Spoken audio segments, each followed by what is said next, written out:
Hello সবাইকে, কেমন আছেন সবাই?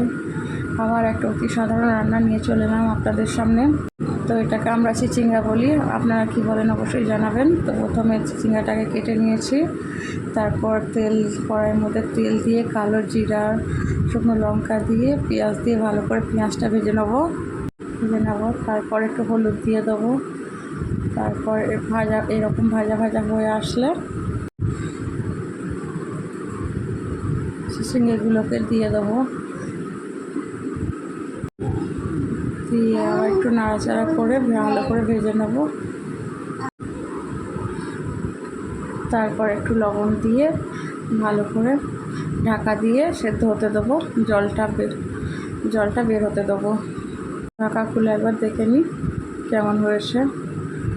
তো এখনও জল মরেনি, এখনও জল মরতে বাকি আছে। তো আবার একবার ঢাকা দিয়ে রেখে দেবো যতক্ষণ এই জলটা না মরছে, ততক্ষণ পর্যন্ত এইভাবে নাড়তে থাকবো। যখন জলটা মরে গিয়ে এরকম তেল ঝরে আসলে তখন 2 চামচ মতো চিনি দিয়ে দেবো।